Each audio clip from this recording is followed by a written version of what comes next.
All right, decided to end it out with a little bit of the music there. And here I am. Welcome, guys, to another edition of A Ray of Sunshine, bringing you positive stories and videos. Actually, tonight's just going to be all videos tonight. Haven't done this in a while, and it's one of the rare things that I do, is do video night, but um, I said tonight will be a good night to do it. So good to see everybody in here. Tony's in here. Tony Tone, what's up? Tana's in here. Love Sports One. So good to see you, Tana. And Sharon's in here. Hello, Sharon. How you doing? So good to see everybody in here. And any lurkers, welcome to the stream. So good to see you guys. And again, like I said, um, close that out there. It's an all videos night tonight. We're going to have some positive, inspirational messages. I haven't done that also in a while. I only showed like a couple clips of it. So, got three tonight.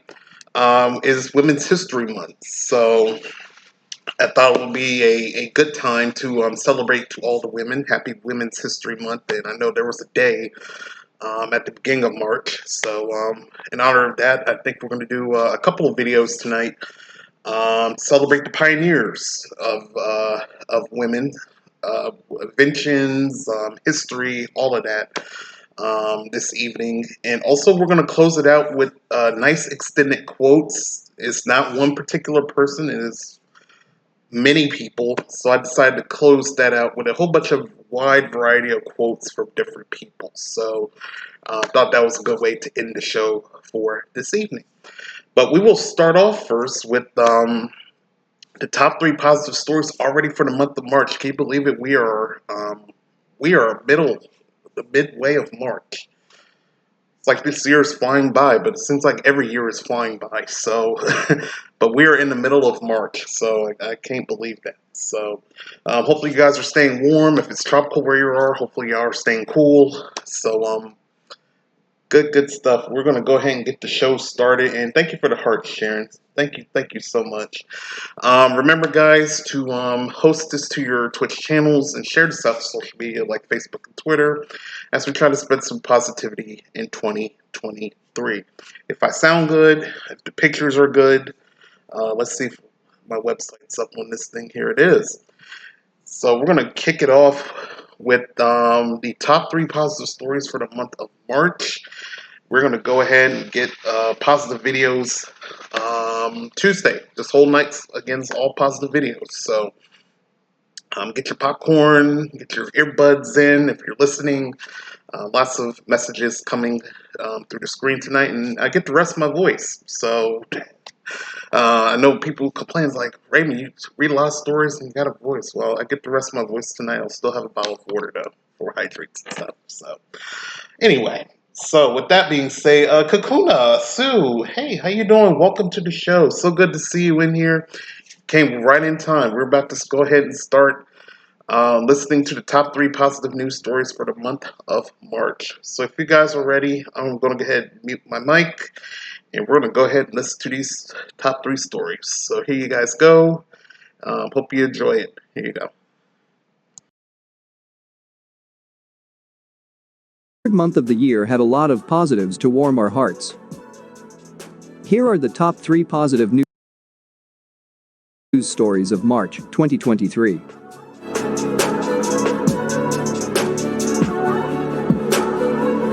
If you liked the video and find the content meaningful, then kindly press the super thanks button and contribute whatever you can to the channel. Your contributions will help us create more engaging and informative positive videos. Number 3. Turkish stadium sees teddy bears rain down on field for earthquake victims. In a moment that will bring tears to your eyes, a packed Istanbul soccer stadium rained teddy bears down onto the field in donation and support for the children affected by the earthquakes. At exactly the 17th second of the 4th minute of the match, which corresponded to the time of the first earthquake, Besiktas JK supporters threw stuffed animals, scarves, and other toys onto the pitch, all of which will be delivered to the children living in the earthquake-hit areas, with Besiktas Club aid trucks. Often soccer fans will celebrate or memorialize world events, tragedies, or celebrations when a particular minute arrives on the clock which corresponds to it. Some of the stuffed animals had cards or notes attached to the outside. The event was organized before the Turkish Super League football match between Beşiktaş and Antalyaspor and was called "This Toy Is My Friend." Players applauded the supporters when for a few seconds, plush toys fell like rain onto the pitch before the match was paused for a cleanup. Beşiktaş tweeted a video of volunteers, players, and other stadium staff packing the bears and toys into transport bags. Number 2. Volunteer knitters are finishing craft projects for loved ones who have passed away. An American non-profit is helping bereaved families recover from loss, one crocheted sweater at a time. Loose Ends is a niche yet important outlet for those whose mothers and grandmothers left behind unfinished knitting or crochet work. Their volunteer knitters finish projects left behind by those who have passed away. While it seems too specific to be of much use, Loose Ends has already connected 5,000 volunteers or finishers with families who have lost a knitting member, and they've been able to complete 20 projects, with another 200 in the works. For the finishers, it's an opportunity for their talents to be put to seriously appreciated work and perhaps make a new friend or two. It isn't just knitting and crochet projects which Loose Ends manages, but basket weaving, embroidery, quilting, sewing, rug weaving, cross-stitch, needlework, and felting. Headquartered in Maine and Seattle, Loose Ends was started by two avid knitters, Jen Simonik and Macy Kaplan, who say that friends would often ask them to finish blankets, sweaters, or other projects left undone by deceased loved ones. The company provides finishing services for Dutch, French, German, Hebrew, Spanish, and Czech-speaking families. Number 1. 29 species have recovered enough in Australia to be taken off endangered list. A large research project studying endangered species in Australia has tallied 29 recovered species, all animals that can be safely delisted from the country's endangered species list. Australia's Protection and Biodiversity Conservation Act currently lists 446 species of animals in genuine need of protection, but 29 of those are no longer in need: 15 mammals, 8 birds, 4 frogs, a reptile, and a fish. Among these critters are the golden, western barred, and eastern barred bandicoots, western quoll, sooty albatross, waterfall frog, Flinders range worm lizard, yellow-footed rock wallabies, greater bilby, humpback whale, growling grass frog, Murray's cod, and others. Australia has been a focus of endangered species conservation for decades because so many of the animal varieties are found nowhere else, and the fact that 29 of them are no longer endangered is a milestone for celebration. If you like the video and find the content meaningful, then kindly press the super thanks button and contribute whatever you can to the channel. Your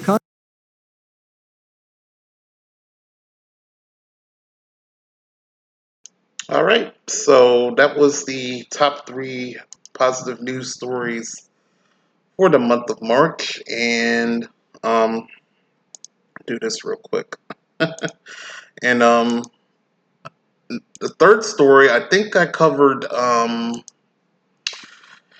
end of February. End of February, they'll probably count it towards the beginning of March. I think that story happened at the very end of February, and they're counting it towards March, which is very incredible to hear.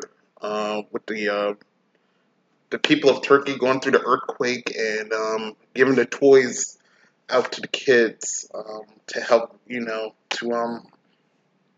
them something, with a tragic event like that. So that was a good story there for them throwing their toys in the soccer field, and a feel good story over in Turkey. So continue prayers to them. I think a friend of mine told me they had another earthquake today. So continue prayers over there in Turkey. The second story with the knitting for the lost loved ones there, and I did a story about, I think it was last month or probably somewhere in January, um, where someone knitted some bears for the kids of a grandfather who I think he passed on, and they took some of the clothing from the grandfather and put it to the bear while knitting, as a way of remembrance and also having part of the grandfather with them. So, not surprised with story number 2 there. And the first one, the saving the species in Australia, good things. Saving the animal species as trying not to make them become extinct. So I feel like that's a very positive with the animals as well. Just knowing they're not getting us think that they're saving the animal wildlife species, which is awesome. So, but anyway, so those are your top 3 stories for the month of March. Let's get the comments real quick before we get to our next story. Um, Sharon with the hearts there. Sue with the love of the stories there. Sue says that would have been amazing to see all those flying bears. Yeah, the again the bear story is very very very amazing to read, and it's somewhere in my Discord. So if I get a chance to go back to that story, I would. So, um, but that was an amazing story, and of course the grandkids loved the bears. The bears were perfectly made, by the way. So, so kudos to that person. But it seems like more now people are knitting when people pass on, and I guess that's like either a keepsake that's like, hey, in their remembrance or what. So I think that's becoming a starting trend. I think now. All right, so now we're going to get to our messages part of our story, and our first one is to break your negative thinking, have a positive mind, and I think that was a good way to start off our our inspirational messages here. This one's about 12 minutes long. Again, these inspirational messages that you'll see tonight, it's by a whole range of people, not just one specific person. So, but they do give out a good message to think about, and as you listen to what they have to say. So, again, this one is to break your negative thinking and have a positive thought. All right. So let's go ahead and get started. I'm going to mute my mic, and we're going to get started with our first video. Here we go.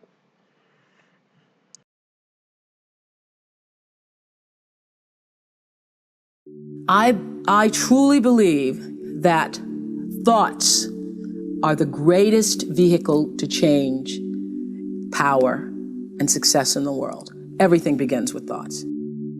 Your words become your reality. You are where you are today, in part because of what you've been saying about yourself. Words are like seeds. When you speak something out, you give life to what you're saying. If you continue to say it, eventually that can become a reality. Whether you realize it or not, you are prophesying your future. And this is great when we're saying things like, I'm blessed, I'm strong, I will accomplish my dreams, I'm coming out of debt. That's not just being positive, you are prophesying victory, prophesying success, prophesying new levels. Your life will move in the direction of your words. But too many people go around prophesying just the opposite. I never get any good breaks. I'll never get back in shape. Business is slow. I'll probably get laid off. Flu season is here. I always get it. They don't realize they are prophesying defeat. It's just like they're calling in bad breaks, mediocrity, lack. You can't talk defeat and expect to have victory. You can't talk lack, not enough, can't afford it, never get ahead, and expect to have abundance. If you have a poor mouth, you're going to have a poor life. If you don't like what you're seeing, start sowing some different seeds. So the first thing you have to do is you have to become conscious of your unconscious thoughts. You got to notice your automatic habits and behaviors. And you have to become aware of your emotions that keep you anchored to the past. And if you can become so conscious of the unconscious states of mind and body that they would never slip by your conscious awareness again, you're becoming familiar with the old self so you don't return. Then if you begin to think about new ways of being defined by a vision, plan your behaviors, review them in your mind. Now, if you keep doing that over and over again, you begin to become familiar with a new state of mind. At the same time, if you can emotionally cultivate your inspiration, your joy, your enthusiasm ahead of the experience, by repeating that over and over again, cultivating that state, it's going to begin to become familiar to you. So then the process of change then requires unlearning and relearning, breaking the habit of the old self, reinventing a new self. unmemorizing emotions that are stored in the body, then here's the key: reconditioning the body to a new mind and to a new emotion. It's literally moving from your past to your future. It's losing your mind and creating a new one. And so then when you begin to understand that in that process, it's going to feel a little bit unfamiliar, uncomfortable. And if you can relax into that, instead of going back to the past, continuously invest in your future, sooner or later, it'll begin to become easier and easier and easier. And all of a sudden, when you least expect it, something amazing is going to happen in your life. And when that event begins to occur, you're going to pay attention to what you did inside of you now to produce the effect outside of you. And that's called human empowerment. And there isn't a person in the world that's excluded from this equation. Someone's watching this and they have a thing something they want to change, and it's not sticking, then maybe it's the environment. Maybe you could check about your habits, but maybe it's your beliefs and your values. Some people will not get themselves to read every day because they don't value reading every single day, right? Some people won't, let's say the behavior they want to change is, we did a podcast on how to remember names.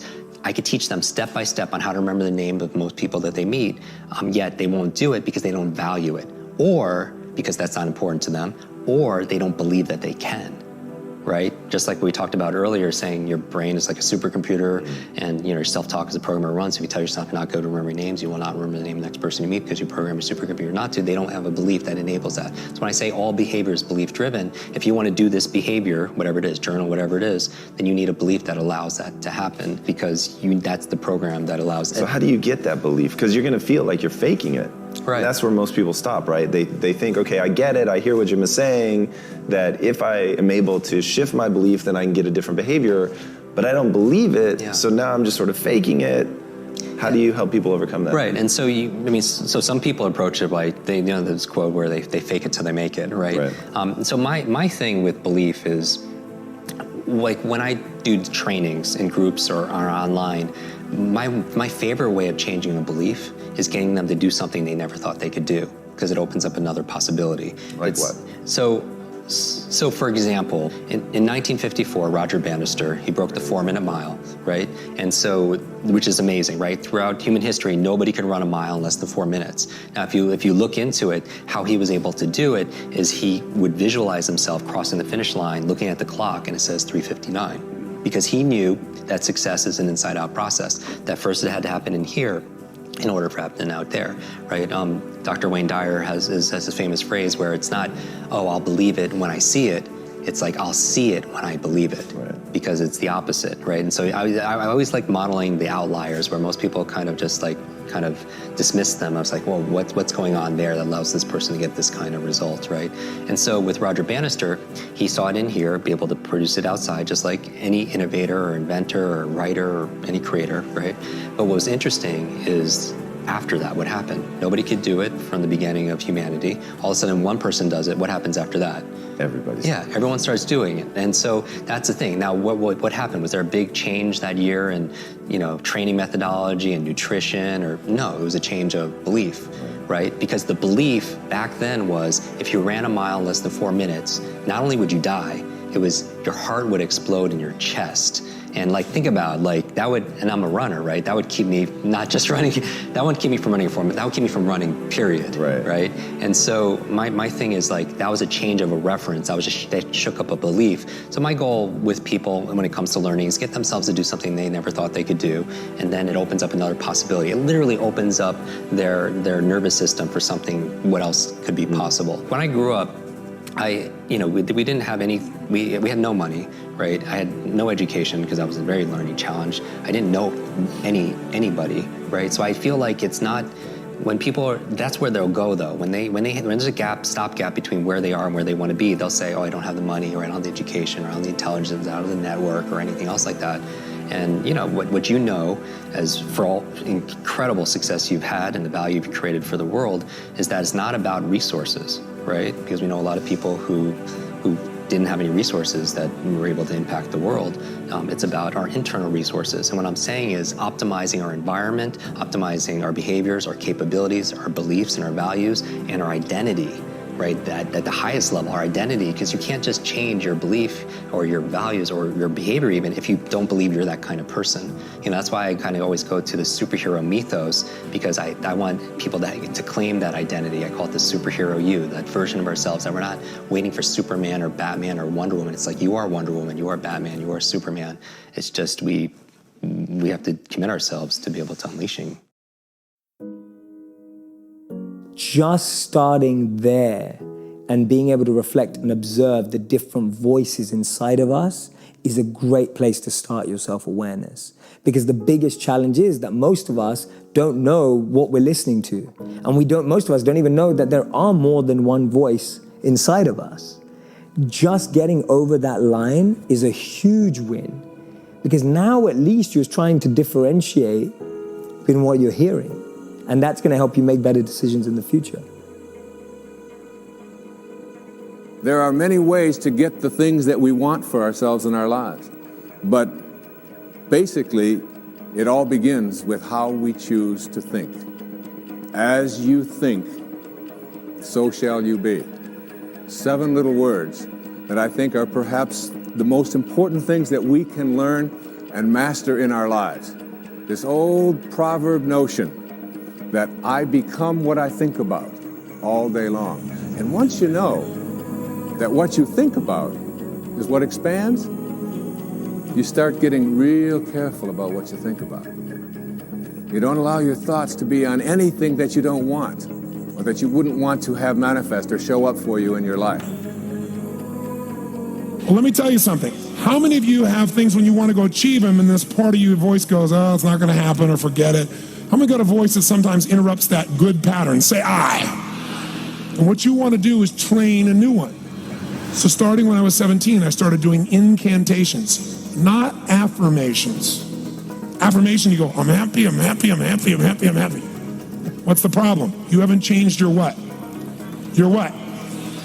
Physiology. If you don't change your physiology, you won't get anything. So an incantation is not only you speak it, but you embody what you're saying with all the intensity you can. And you do it with enough repetitions that it sticks in your head. Like It's a Small World, now the conversation in your head is always the same and it gives you what you want. So you use your body and your voice. So 17 years ago, I started doing things. I was working for Jim Rohn, this speaker, and I was 17 years old. I had long hair, minestrone soup, acne on my face.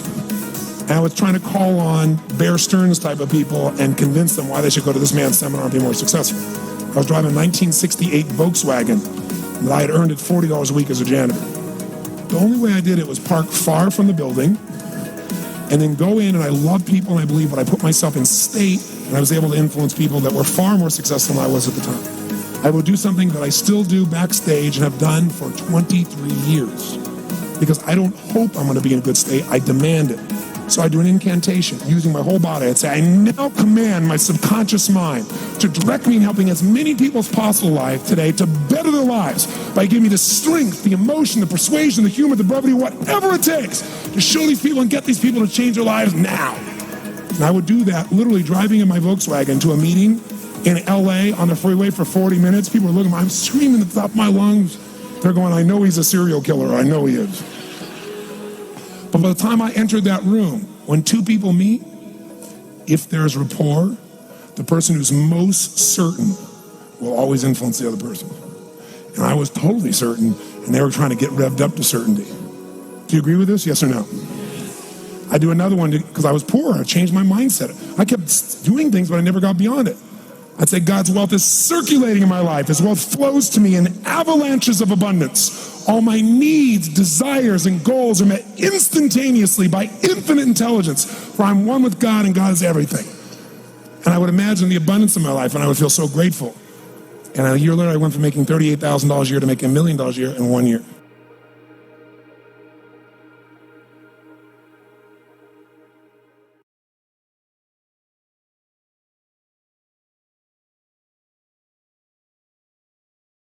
All right, so that is your, again, by different speakers, the positive messages of to stop negative thinking and start by positive thinking. And go through these commercials real quick. while I'm waiting for that, so pretty much it's self-explanatory on some of the oops, okay, there we go. On some of the stories there. Um, just have a positive mindset. Don't think about anything negative. Like, hey, today I'm gonna have a great day at work, or I'm gonna strive my hardest in the gym to get a good workout in, and stuff like that. And the last one there, he said he wanted to help people, not stir them in the wrong track, but help them out, and also he helped himself out to become investing in his money. So I won't hark on it too long because I think I've done a couple videos on those before. And it's always a good thing. I like to start out with videos sometimes when I did messages like, hey, start a message out with some positive, or going with a positive mind. I know one video I did with the Admiral, he was in Texas. I think that went globally. And he talked about the 10 steps, I think he did. It's more of not giving up, but also it kind of can factor into how you can start off with a good mind as well. So that kind of tends into what the story is, and also that what I just mentioned could also tend into discipline, which is the next video we will show here. Discipline is everything. The power of mindfulness, and discipline is all very important as well. When you're thinking positive, also you have to think about discipline. So we're going to go ahead and take a look at this video right now. Before we get that comments real quick here, before we go. Joker's in here. Hey brother, how you doing? Thank you for stopping by and sharing with the thumbs up. Hopefully you're doing good, Joker. So good to see you in here. And guys, give Joker a follow. He's a great gamer. Great gamer. I'll give him a shout out. We're gonna do it the other way.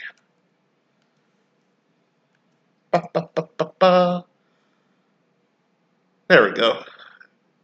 Yeah, give him a follow. He's a good gamer, good supporter here on A Ray of Sunshine, and so good to see him in here as well. So good to see you in here.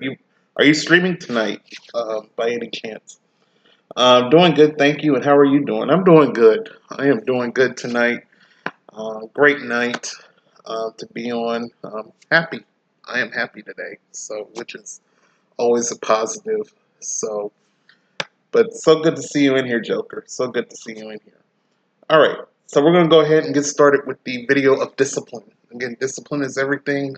As we go along with the positive thinking, we also have to think about discipline as well. So let's go ahead and get started with video number 2 of inspirational messages. So here we go.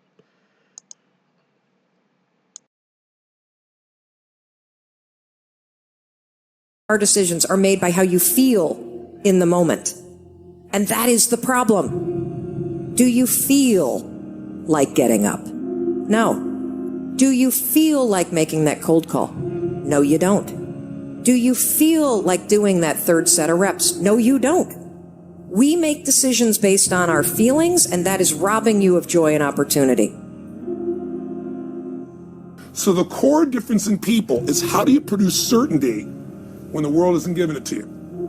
You go out and you try, in your case, you're 100,000 in debt and nothing's working. How do you keep yourself going? The way you did it, the way I did it, the way you're doing it, we may not have done it consciously, is we didn't change our potential. That was there. And it wasn't even taking more action. Taking more action with a belief it's not going to work, it's not going to change anything.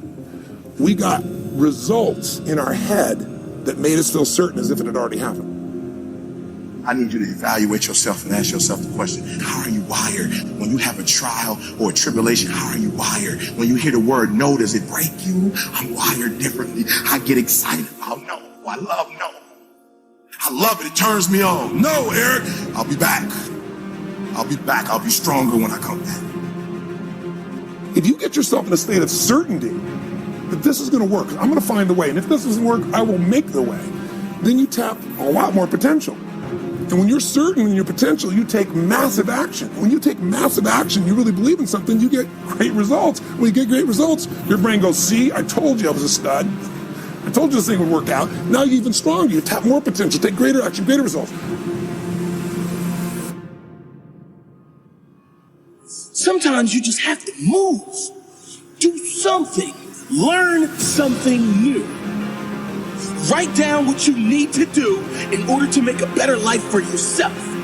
And be brave enough to do those things. When you go out there, I need you to have that dog. When you get out there, I need you kill or be killed when you get out there. We ain't playing no more. We ain't taking no prisoners no more. When you get out there, whatever you can get, go get it. Because they gonna get it before you get it. And they ain't gonna give it to you. So you go out there and get what's yours. And that moment that you finally begin to break through and build something extraordinary, in that moment, the realization is that it was always you trying to figure out how to become the best version of yourself and ask one simple question. How extraordinary can I become? What am I capable of? What are my limits? How far can I push myself in this time that I have on this earth? Exactly how much of my potential can I wring out of myself? How much can I become capable of? How far can I push myself? What can I build? How can I change this world? But all by doing one simple thing: pushing myself to get better every day. And as Napoleon Hill said, strength and growth come only through continuous effort and struggle. One of my first mentors said that we're the only creature on the planet that's totally disoriented in our environment. He said all the other little creatures are completely at home in their environment, but they operate with instinct. You see, it's perfect. We have been gifted with higher faculties. We have the ability to create our own environment, but we've got to understand ourselves. We don't have a soul, we are a soul. We are living in a physical body corresponding with the material universe. Now we have to understand this, and if we don't understand it, we're not going to make it. And we've got to understand, like I can look at your body, I can tell you all kinds of things about you. You are dominantly a left brain person. You got a little bit of right brain, enough to really, you got a quiet, sensitive side to you. It's a little shy side, but that's very small. So it's not many people would see it. You have a tendency with things, if they hurt your feelings, you'll have a tendency to hold it inside. You want to start releasing it, or you're going to have stomach problems. Now I can tell that by looking at your body. Wow. But I and he's right, by the way. Yeah, but there's so much about ourselves we never learn. The part of our mind that controls us is our intellect, or our subconscious, where the paradigm is, but we're trained to live through our senses. We're trained to go by what we see, hear, smell, taste, touch. And we've got to understand that we've got this genius within us, and if we will consciously gain an awareness, an understanding of how to alter the paradigm that's controlling our behavior, when we learn that, we can start to improve life, just like that. And there's no end to what we're capable of doing. We're conditioned genetically. All mom's DNA and all dad's DNA becomes our DNA. There's two particles of energy come together, that's the moment of conception. 280 days later, we make our debut on the planet, then we're programmed by our environment. Because our subconscious mind, which is totally deductive, it has no ability to reject. The subconscious mind is immoral. It's like the earth. It doesn't care what you plant, but it'll return what you plant. Earl Nightingale used a beautiful example in The Strangest Secret. He said, you can plant nightshade, a deadly poison, not a 16th of an inch away. You can plant corn, a sweet food. One will grow with just as great an abundance as the other. And that's the way your subjective mind works.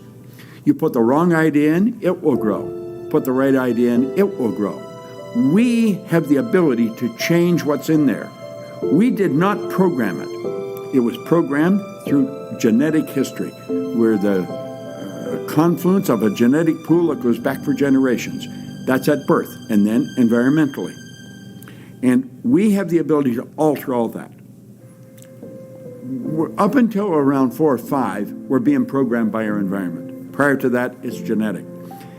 The programming is dictating our results. When we change the results, we've got to gain an understanding that we've altered our own consciousness. But if we don't understand all that, we will point it down to it's him, it's her, it's it, it's this, it's that. We point to something outside as the cause of what's going on inside. That's never what it is. It might have been someone that helped us shift this consciousness, but we've moved it. And if we want success, we've got to change what's inside. Right. It's essential, and it doesn't change until we do that. Live each day with integrity. Don't try and get over in life. Don't try and cheat.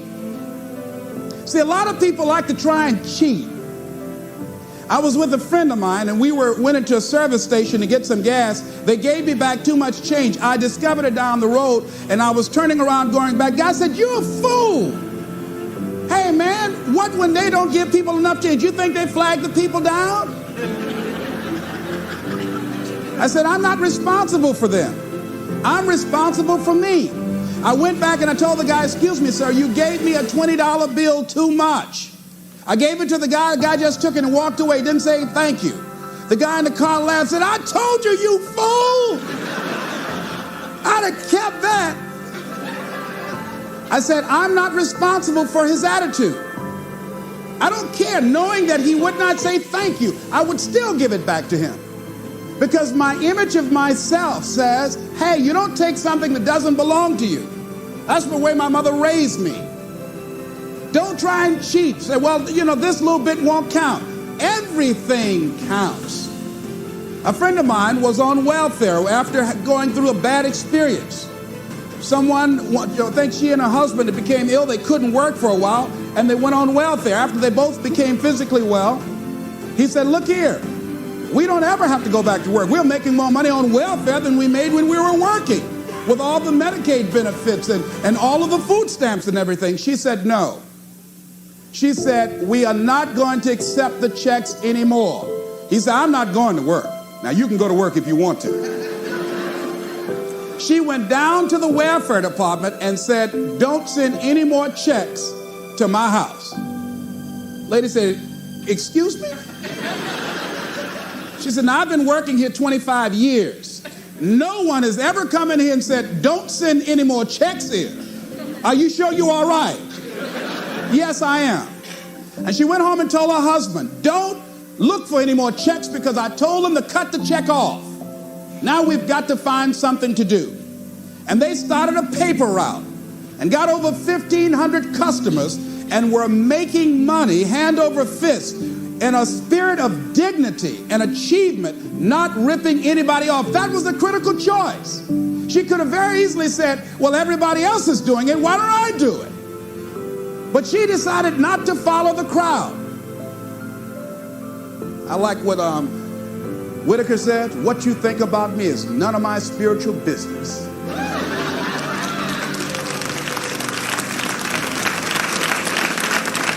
So when you are keeping integrity with yourself, you know that's going to bring you under a lot of pressure.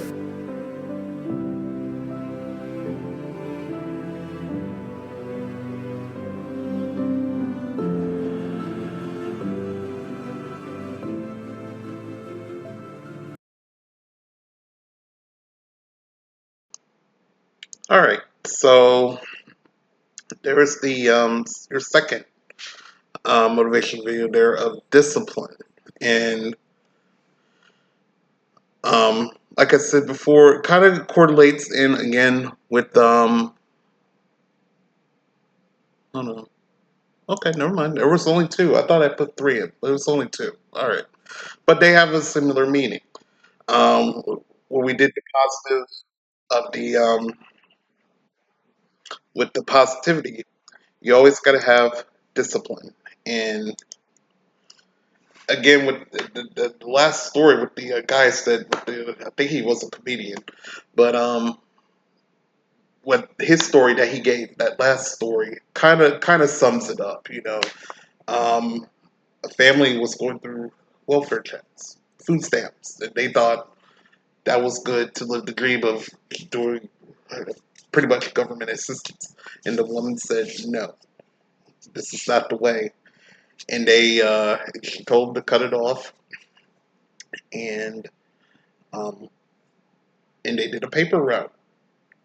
and they created a business with it and had customers. And that's kind of one way of discipline right there. Creating a business, having a mindset of creating a business.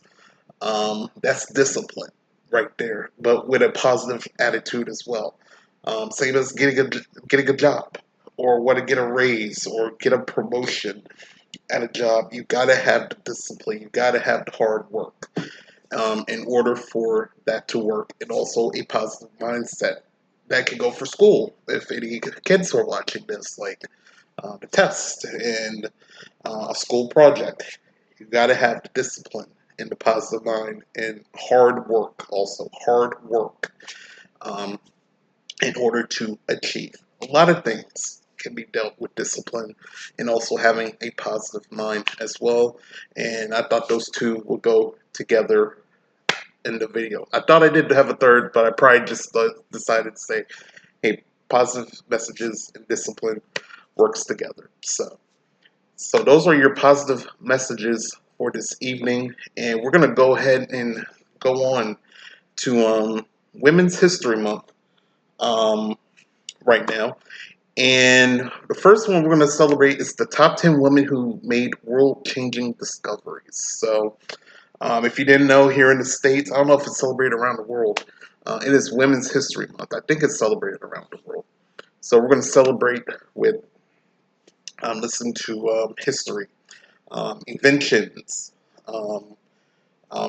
probably history and inventions pretty much, and anything very important that we should need to know, famous women that has contributed around the world for all these years. So we're going to go ahead and take a look at our first video. Again, this is the top 10 women who made world-changing discoveries. I hope you guys will like this. And then we will have another video after that to continue on with the Women's History Month celebration. All right? So let's go ahead and get started with our first video right now.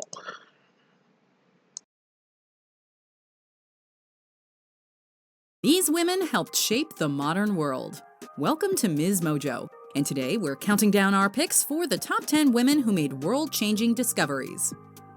Before we begin, we publish new content every day, so be sure to subscribe to our channel and ring the bell to get notified about our latest videos. For this list, we're looking at women who were instrumental in breaking ground, either by discovery or invention, in the fields of medicine, technology, mathematics, physics, and more. We're only ranking women from the 19th century onwards, however. Classical female scientists will have to wait for another day. Number 10. Katherine Johnson, launching a man into orbit. In the 1960s, the space race was a critical element in the international glaring match between the USA and the Soviet Union. With the successful spaceflight of Yuri Gagarin, the USSR had beat America into the heavens, and the United States was desperate to follow up. Katherine Johnson, the genius human computer, was tasked to calculate the trajectory as well as the launch window for the Freedom 7 and Project Mercury flights of Alan Shepard and John Glenn. Later, she would be key in the Apollo 11 mission and moon landing of 1969. Additionally, she helped develop a new one-star observation system, which became a means of navigation for astronauts. Her brilliance made Launch 2 and a safe return from the stars possible. Number 9. Jocelyn Bell Burnell, Pulsars. Jocelyn Bell Burnell was just a postgraduate student conducting research for her thesis when she co-discovered, quote, one of the most significant scientific achievements of the 20th century in 1967, radio pulsars. These rotating, tremendously dense magnetized neutron stars are extremely useful for intergalactic observation. As they beam electromagnetic radiation, only visible when the beam is pointing towards Earth, they are essential for interstellar timekeeping. Furthermore, they tangentially support the reality of gravitational radiation, energy transported via disturbances in spacetime, as projected by Albert Einstein in his general theory of relativity. Despite this monumental discovery, it was years before Burnell was credited properly for her discovery. The 1974 Nobel Prize for Physics, based on her research, went to her advisor and another male astronomer. Number 8. Hedy Lamarr, wireless communication. Ever use Bluetooth? Do you like wireless internet and communications? If so, you have Hedy Lamarr to thank. The Hollywood star joined the war effort at the beginning of the Second World War. In 1942, she, along with composer George Antheil, was awarded a patent for the secret communication system, an early form of frequency hopping and spread spectrum to be developed into a radio guidance system for Allied torpedoes that would prevent enemy interference and signal jamming. However, her patent was ignored by the US Navy. It wasn't until years later that her patent was discovered and used by the Navy in the 1960s, and the principles of her research were ultimately used in the development of Wi-Fi and Bluetooth tech. In 2014, she was posthumously inducted into the National Inventors Hall of Fame. Number 7. Dorothy Hodgkin, Protein Crystallography, the Structure of Penicillin, and More. In modern drug development, it is critical that structures at the cellular and molecular levels can be observed. It's necessary so that medicinal therapies can be targeted for consistent results. In the early to mid-1930s, along with her mentor John Desmond Bernal, Dorothy Hodgkin was able to devise a mean to discern the diffraction patterns of proteins in wet conditions, providing a more reliable reading than dry samples. Later, she would go on to identify the structure of cholesterol, penicillin, vitamin B12, and insulin, the latter after over 30 years of work improving the techniques of X-ray crystallography. She took the first X-ray photographs of a protein, and it was pepsin, the digestive enzyme pepsin. In 1964, her work earned her the Nobel Prize in Chemistry.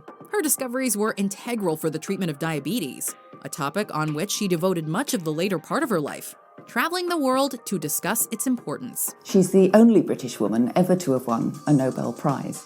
Number 6. Vera Rubin, Dark Matter. After graduating Phi Beta Kappa from Vassar College, Vera Rubin applied to Princeton for her graduate studies but was denied on the basis that women were not allowed in their astronomy program. She completed her studies at Cornell University, and while working at the Carnegie Institution in the mid-60s, she began to study the rotation of galaxies. She observed that the outer reaches of spiral galaxies moved at the same speed as the center, contrary to Newtonian gravity. Furthermore, she determined that spiral galaxies should not hold, but fall apart. And the fact that they did not meant something unseen was holding them: dark matter. While dark matter is not entirely understood, her work has prompted new theories and pushed astrophysics towards truly revolutionary and strange horizons. Number 5. Jianxiang Wu, Nuclear Physics. The First Lady of Physics, Jianxiang Wu, was barely into her 30s when she began to break ground on nuclear fission. During World War II, her work drew the attention of the US government, and she was recruited to join the Manhattan Project. It was she who identified the problems within B reactor, the first ever large-scale nuclear reactor, as nuclear poisoning from xenon-135, an unstable isotope, in the mid-40s.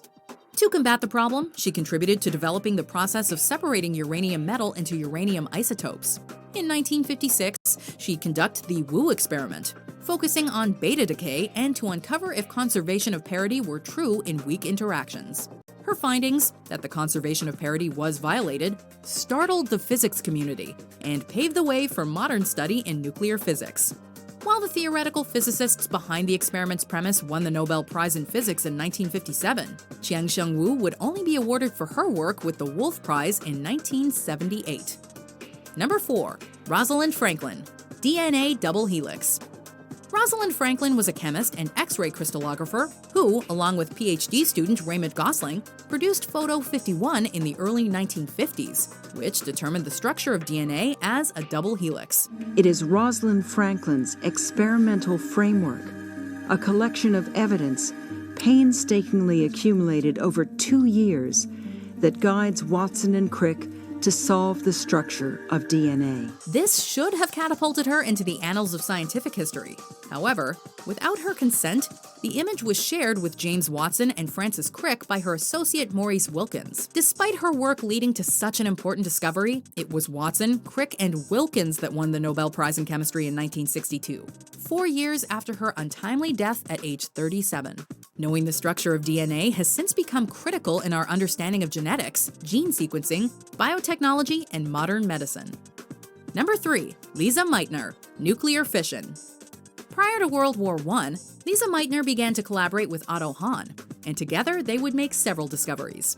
In 1926, she became the first woman to be a full professor of physics in Germany, and even when she was forced to flee Germany with the rise of Nazism, continued to work from Sweden. Lisa became the first woman in Germany ever to have the title of professor. Working long distance with Hahn, he showed that the nucleus of uranium could be broken, but it was Meitner who was able to scientifically articulate what was happening as fission. Now, Einstein predicted it, but he didn't know how to unleash it. Here was Lisa Meitner and Otto Frisch saying, "This is how we do it." Their work would go on to great and terrible results, helping to create the atom bomb, for which she was later sorry. When the 1944 Nobel Prize in Chemistry for their discovery was handed out, only Hahn was recognized. Number 2, Marie Curie, radioactivity. The first woman to win a Nobel Prize, and to this day, the sole person to win in 2 different categories. Marie Curie is one of the most influential scientists of all time. Madame Curie. She was a remarkable woman who dedicated her life to research until she died from radiation poisoning. In fact, the whole Curie family was brilliant. Her daughter, Irene Joliot-Curie, would further the understanding of radioactivity started by her parents, and was awarded the Nobel Prize in Chemistry in 1935 along with her husband. But perhaps most famous of the Curies are Marie and her husband Pierre, science's original power couple and developers of the theory of radioactivity, a word that she coined. Curie and her husband were absolutely single-minded in the pursuit of their research. In fact, when they were awarded the Nobel Prize, they refused to go and accept the prize personally because it would interfere with their research. Furthermore, she developed methods of isolating isotopes and discovered both polonium and radium.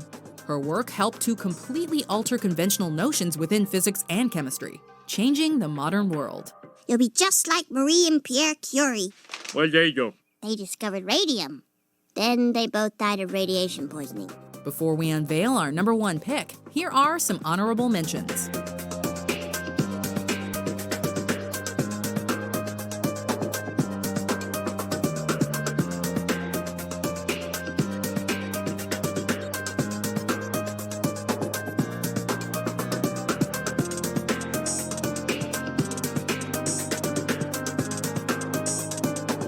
It's so amazing to finally be able to tell the rest of the world. So what does a geneticist do?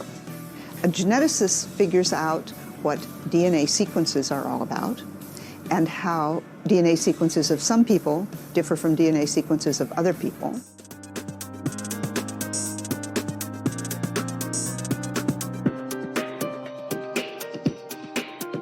Number 1, Ada Lovelace, first computer algorithm. From a young age, Ada Lovelace's mother stressed a vigorous mathematical education to suppress any insanity she may have inherited from her father, famed poet and Lothario Lord Byron. People began to take notice of her above-average mathematical skills when she was 17, and she would ultimately incorporate the arts into her mathematics, calling her approach poetical science. She formed a close friendship with polymath Charles Babbage. When she was in her mid-20s, she translated one of his lectures and added detailed notes labeled A to G. In Note G, she devised an algorithm for his analytical engine, the first ever recorded for a programmable computer. Babbage's engine is now considered the first computer, although it was never completed, while Lovelace's Note G has some calling her the first computer programmer. Lovelace furthermore believed machines could be harnessed to do more than calculate numbers. Sadly, dying at age 36, she never got to explore the potential. Do you agree with our picks? Check out these other great clips from Ms. Mojo, and be sure to subscribe and ring the bell to be notified about our latest videos.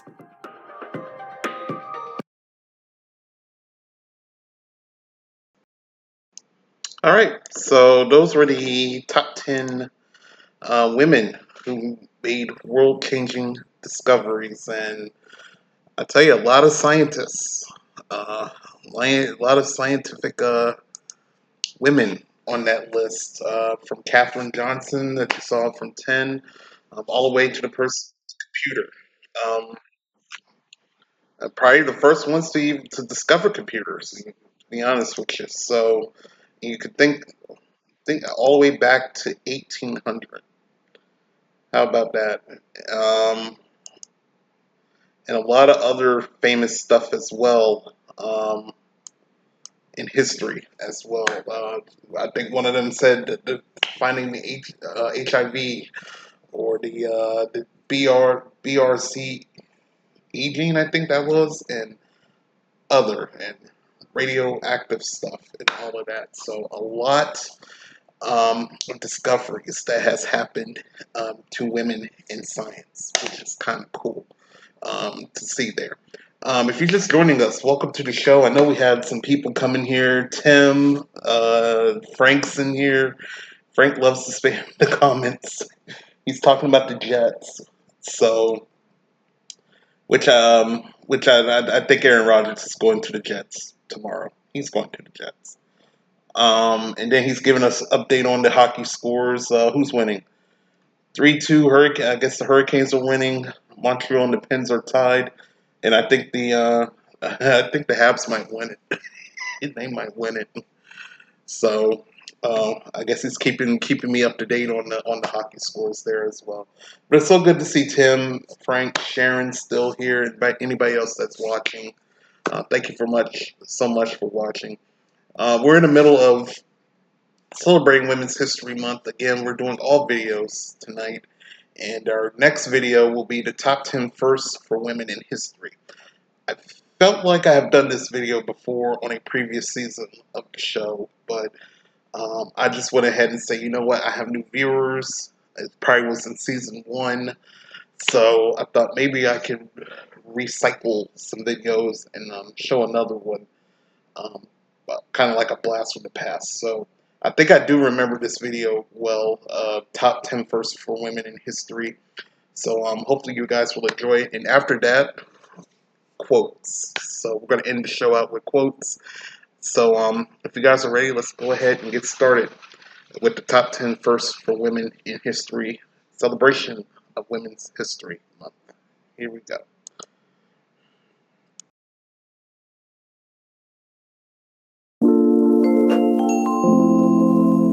Everyday Americans need a champion, and I want to be that champion. Women are making history every day, as this list demonstrates. Welcome to Ms. Mojo, and today we'll be counting down our picks for the top 10 firsts for women in history.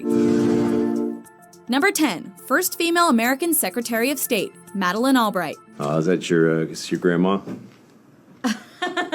Yeah. It's Madeleine Albright. That's her name? I usually just call mine Nana. No, that's Madeleine Albright, first female Secretary of State. In her early childhood, Madeleine Albright's father worked for the Czech government. The family eventually fled to the United States for political reasons, and this early personal indoctrination into foreign political power fueled her own career. 39 years of age and the mother of 3 children before she held a government job, which was as chief legal assistant to U.S. Senator Ed Muskie, Albright got a bit of a late start. You know how we all are. You want to get the feeling of the room, and do people like me, and will I really say something intelligent? But she ultimately made up for lost time, and her impact on American and global history is intense and undeniable. In 1993, she became the U.S. ambassador to the United Nations and then the first ever female Secretary of State. This committed woman is still active in politics today. Never, ever occurred to me that I could be Secretary of State. Number 9, first woman to win a Pulitzer Prize for fiction, Edith Wharton. Her novels include The Touchstone, The House of Mirth, and of course the Pulitzer Prize-winning The Age of Innocence. Edith Wharton's funny and complex psychological writing often deals with the upper classes in the United States, of which she had intimate knowledge, being from a wealthy New York family. Those sisters Laura E. Richards and Maud Howe Elliott won a Pulitzer Prize for biography in 1917, Sarah Tisdale won a Pulitzer Prize for poetry in 1918, and Zona Gale won the Pulitzer Prize for drama in 1921. Wharton would be the first woman to win the Pulitzer for literature and fiction, and was also nominated 3 times for the Nobel Prize in Literature. She was reading across genres, really a voracious learner, and she was reading in 5 different languages, sometimes ancient Norse when she was feeling up for a challenge. Number 8, first American female doctor, Elizabeth Blackwell. Elizabeth Blackwell was born at a time when women simply could not be doctors. Originally from England, she moved to the United States with her family as a young child. By the time she was in her early 20s, Elizabeth was determined to become a doctor anyway. That was easier said than done, though, because almost every medical school she applied to turned her down because she was a woman. At last, she was accepted to Geneva College, now Hobart College in New York, as the only woman in a class of 150. After she became the first woman to achieve a medical degree in America, she furthered her studies in Europe and then opened her own hospital in Europe. She would go on to help start the Women's Medical College so that other women could follow in her footsteps. She founded the Women's Medical College. Keep talking. I'm just going to sit here and think about plutonium and the things I can do with it. Number 7, first female Fortune 500 CEO, Katharine Graham. I thought that everything depended on Deep Throat. I was pretty nervous, but it was a variety of things that made me nervous. Katharine Graham's father owned the Washington Post newspaper, and he eventually left it not to her, but to her husband, Philip. Katharine explains in her autobiography that she was neither insulted nor surprised by this, and that it never occurred to her that she might run the company. Everything changed, though, when her husband committed suicide in 1963. Katharine took control of the newspaper, intending only to do so temporarily, but ending up maintaining control until her retirement in 1991. Her reign saw the newspaper through some of its most important developments, including publication of the Pentagon Papers and a series of articles on Watergate. Her success led to Katharine becoming the first female Fortune 500 CEO. He said, "You have to come to work." And I was happy to do that because I cared a great deal about the company and about the Post, which I'd lived. The struggle for its existence had been part of my whole life. Number 6, first woman to receive a patent in the United States, Mary Dixon Keyes. At a time when women were not even allowed to own property, it took a lot of courage to seek a patent. But Mary Keyes didn't let social backwardness stop her from claiming her intellectual property. Like many women living in New England at the time, she made her living by weaving straw hats. When she invented a new way of using thread to weave straw with silk and other materials, a technique that had great commercial potential, she successfully took out a patent. Reportedly, the First Lady was so impressed that she sent Mary a letter praising her work after her husband, President James Madison, signed the patent. Tragically, fickle fashion soon made Keyes' offerings obsolete, and this determined woman sank into poverty. Number 5, first elected female head of government in the modern world, Sirimavo Bandaranaike. In 1960, Sirimavo Bandaranaike became the world's first woman prime minister, as everyone nationally and internationally was struck by the fact that the world's first woman prime minister should emerge from this small island nation. Sri Lanka, then known as Ceylon, was one of the first non-white nations within Western Europe to institute universal suffrage in 1931. Less than 30 years later, it became the first nation in the world to elect a female head of government, the formidable Sirimavo Bandaranaike.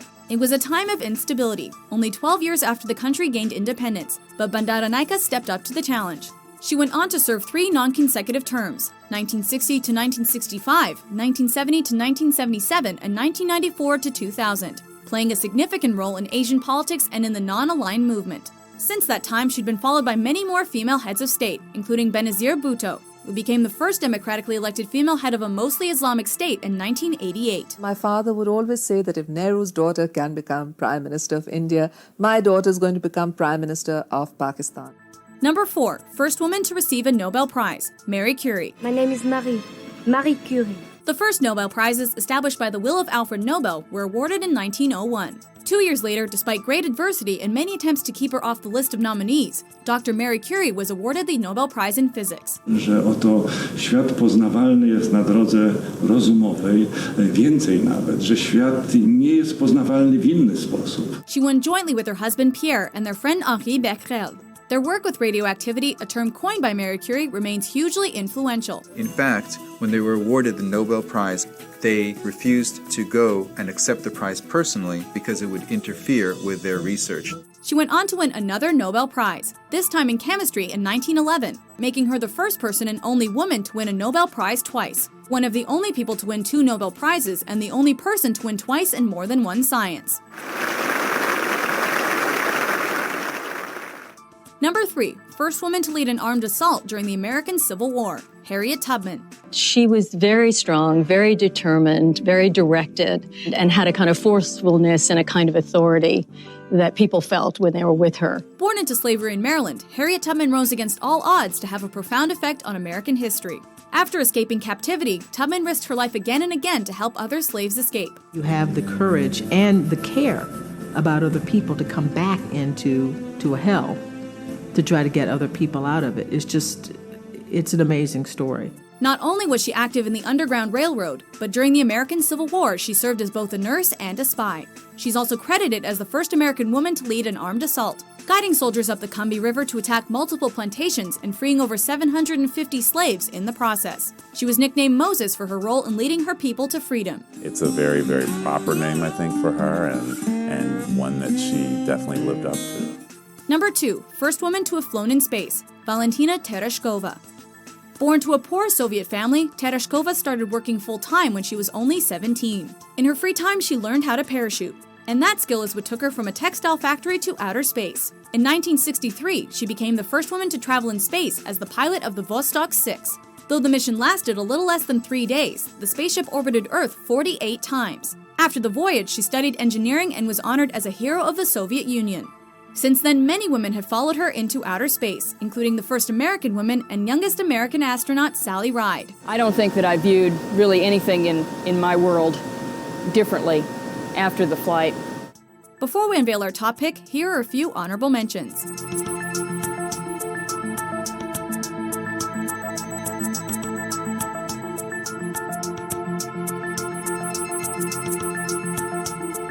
Developed economies, I would say that women have made great stride, progress. They are better represented and they're more engaged in the economies, in the politics, in social life. When principles have to be defended, when good has to be upheld, when evil has to be overcome, then Britain will take up arms. 2004. Yellen heads back to the Bay Area, this time to become president of the Federal Reserve Bank of San Francisco. 2005, Yellen feels uneasy about the U.S. housing market, saying, quote, "The housing sector represents a risk to the U.S. outlook." Number 1. First female pilot to fly solo across the Atlantic Ocean, Amelia Earhart. I know there's kind of a common theme that Amelia Earhart wasn't much of a pilot and less of a navigator, but I would dare anyone who says or thinks that to get in this airplane with just a compass and a road map from 1928 and make the trip that we just made. Airplanes weren't even invented until after Amelia Earhart was born, and she was just a teen when Ramon de la Roche became the first woman to receive an airplane's pilot license in 1910. It didn't take Amelia long to follow in La Roche's footsteps. Amelia Earhart demonstrates her flying prowess and adventurous spirit. And now, she is set to climb to new heights on her second attempt to cross the Atlantic. In the following decade, she set a lot of records, both for women and for human flight in general, including her famous non-stop solo flight across the Atlantic Ocean. In just under 15 hours, she flew her Lockheed Vega 5B plane from Harbour Grace, Newfoundland to Culmore, Ireland. Unfortunately, not all of her flights were successful, and she mysteriously disappeared in 1937 while attempting to circumnavigate the planet. When I get the right airplane, I shall attempt what no woman or man, for that matter, has ever attempted before. Do you agree with our list? What's your favorite first in women's history? The women and the men go through exactly the same training. The women and the men do exactly the same jobs on orbit. For more exciting Top 10s published daily, be sure to subscribe to Ms. Mojo. I could put out a whole newspaper dedicated to The Rock. I'd be a publisher just like Katharine Graham. Or that lady who wheels Larry Flint around.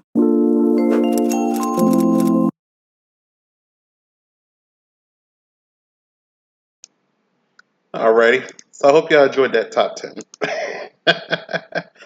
Lots of firsts, I will say, on the list, and very familiar names as well. On the list, Amelia Earhart got number 1. Frank said Queen Elizabeth. Nope, but I miss her. I miss her though, but I don't think Queen Elizabeth was the first Queen of England, I don't think. Maybe I could be wrong. Maybe she was, but not the Queen Elizabeth that just passed. But anyway, got Amelia Earhart. We had Harriet Tubman, of course. Who else do we have? So my mind's slipping. We got political leaders, although, well, a couple are current. No, one's current. But I think she's doing something else. Margaret Thatcher, and the other one, I can't say her name, but it was like a long name. And many other firsts as well. Frank, I knew you were spam jumping jacks. I was waiting for you to spam jumping jacks. I guess I'll do it now because the quotes thing is a little bit long. I thought that would be a great closer. Tim says rigged. Earhart got number 1 because she went out in such a mysterious way. Junk. True. But I think back then it's just like, well, everybody knows Amelia Earhart, so of course they will put her as number 1. But anyway, and look at Frank, I'm near the end of the show. You're spamming like 5,000 hydrates. Come on, man. Let's see. What else? Let's catch up on the comments. No, I don't, and Ray must pay. Pay what? What do you mean, no, I don't, Ray must pay? What are you talking about? The lady you thought was queen. Okay. I mean, she is cool and all, but number one material, yeah. I mean, a whole bunch of them could be a number one, to be honest. There's a lot of. That's why I said this whole women's list, anyone could have been number one, to be honest. So, I guess they thought, oh, Amelia Earhart, put her at number one. So, but any one of those in the top 10 could have been a number one pick. Anyone. Okay, I knew it. I don't think Frank knew it. Frank did something. Laughed at King Charles sons with the Jets. I don't think I want to see that, Frank. And Tim was saying that he passed through Harriet Tubman's house, going to Ocean City, and he's only about an hour and 45 minutes from there. So, and I used to live in Maryland, by the way, and fortunately, I left as a kid. I do come back once in a while, to visit family, and they're up there. And I said one day, because I did do a video of her home one day. I think it was like a news snippet or something. And I said one day I'll go ahead and one day I'll probably travel and see Harriet Tubman's home. I think someone, now this was an old video, but I think someone had her home. I don't know if it's like a museum now or something. So I don't know how old that video was when I showed. So we don't know. It could be still a museum and someone could still own it as of today. So we'll see. But it was very cool. Frank is spamming all these hydrates. I'm going to surprise Frank. And to be honest with you, I'm about to surprise him in a minute. You wrote a novel in chat. All right. He told me to lose the glasses. Michael Joseph Murray is in the house. Hey, Michael. How you doing, man? Welcome to the show. So good to see you in here. All right. Mother Teresa got snubbed like DiCaprio at the Oscars. Oh, man. I want to find Tim a list of the most famous women somewhere on YouTube and be like, all right, how are they going to rank them from like 100 to 1? Maybe I'll do a whole episode of ranking historical women. If I find that on here, I really would do an episode on that. The whole show's like, we're going to rank them from 100 to 1. And we'll have a debate afterwards. Oh, man. Okay, I caught up because Frank did all these points. I don't know how many hydrates I'm doing. So I know I got to do some jumping jacks because, Frank. I'm going to surprise Frank. No, honestly, I'm going to surprise him. Watch. All right. I know he was going to do jumping jacks. Let me do jumping jacks real quick. So, how am I going to do this? Hold on. I knew he was going to do jumping jacks. I was prepared, actually. I said, Frank's going to come and chat if something's boring on TV. What's this, Tuesday? So it's NXT. So it's not AEW. It's not Wednesday night. I will be on Wednesday night, by the way, for a special tournament. Filling out my bracket. I'll tell that at the end of the show. But anyway, let's go do these jumping jacks real quick. Because I knew he was going to do this. So here we go. All right, here we go.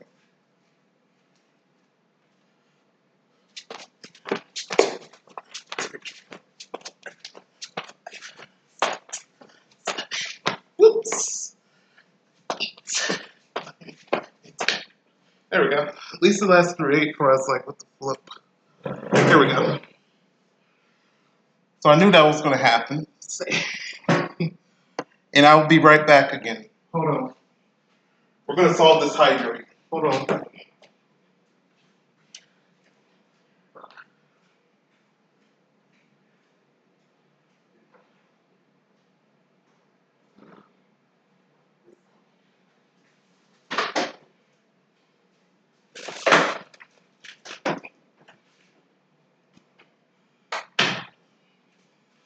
Love it when I can cheat the system.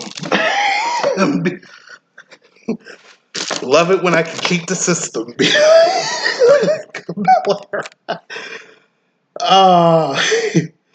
Losing his I know. I got the 8. I was like, come on.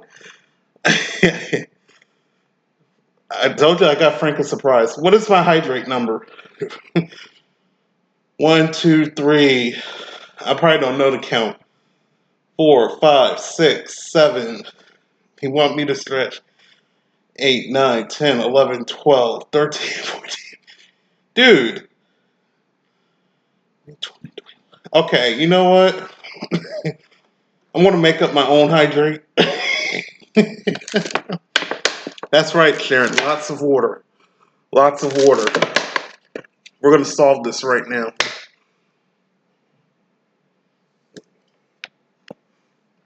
I feel like that was 4.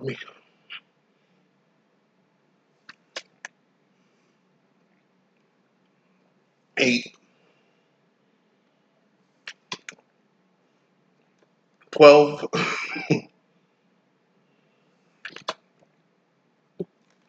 16.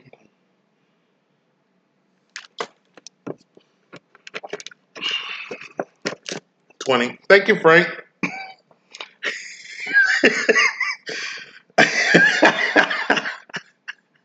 Thank you so much.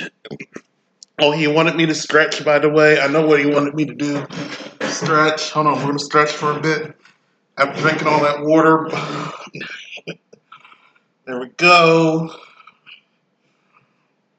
I caught Frank off guard with the big bottle of water.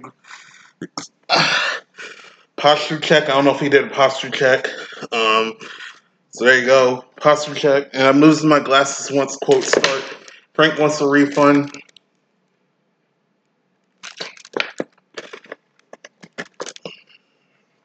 Some good water. All right.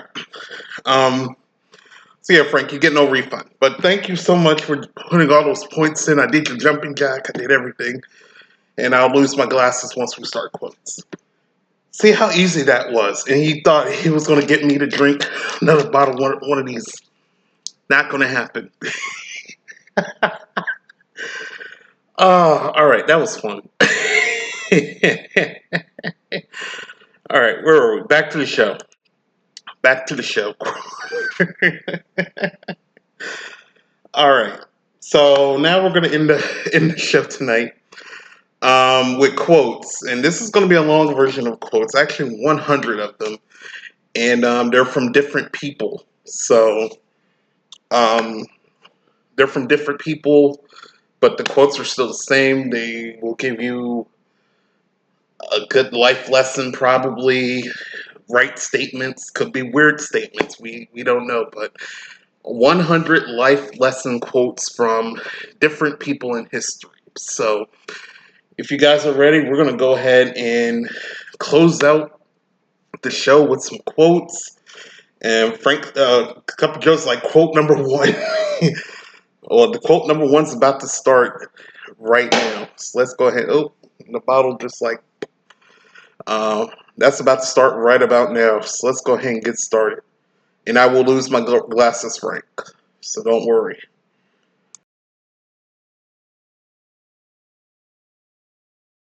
Turn knowledge to your advantage with these life lessons. Never argue with stupid people. They will drag you down to their level and then beat you with experience. If a man empties his purse into his head, no one can take it from him.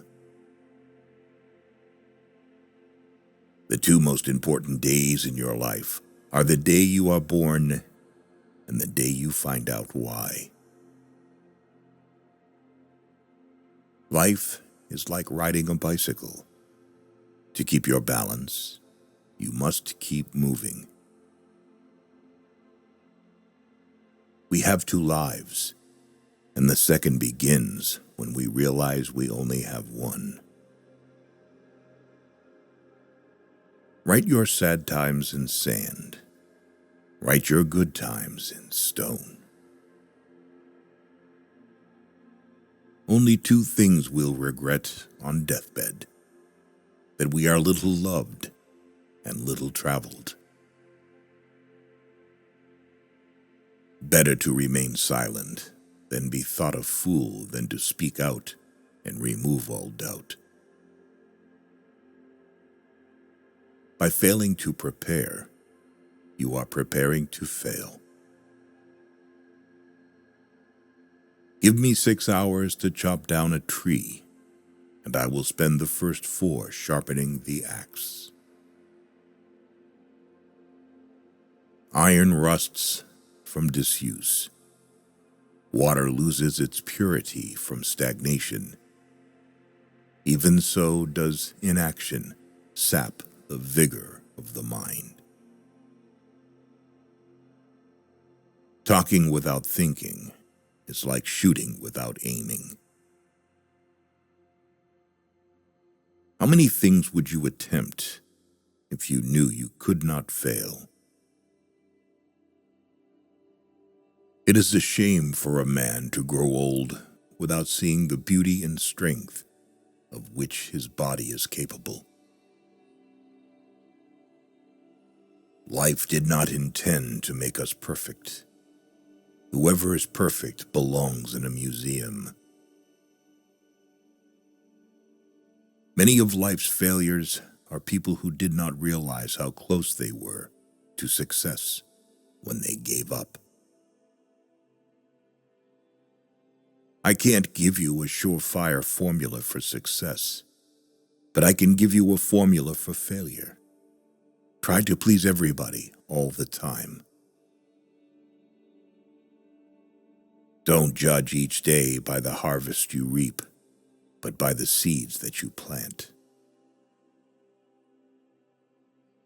Wealth is like seawater. The more we drink, the thirstier we become. And the same is true of fame. Half the world is composed of people who have something to say and can't, and the other half who have nothing to say and keep on saying it. If someone wants to humiliate you, then you are on the right track. Don't tell your friend what your enemy shouldn't know. The only person with whom you have to compare ourselves is that you in the past. And the only person better you should be. This is who you are now. A successful man is one who can lay a firm foundation with the bricks others have thrown at him. The best way to find out if you can trust somebody is to trust them. By all means, marry. If you get a good wife, you'll become happy. If you get a bad one, you'll become a philosopher. The snake which cannot cast its skin has to die, as well as the minds which are prevented from changing their opinions. They cease to be mind. Never argue with a fool. Onlookers may not be able to tell the difference. There are 1,000 lessons in defeat, but only one in victory. Do not go where the path may lead. Go instead where there is no path and leave a trail. If you're the smartest person in the room, then you're in the wrong room. If you tell the truth, you don't have to remember anything.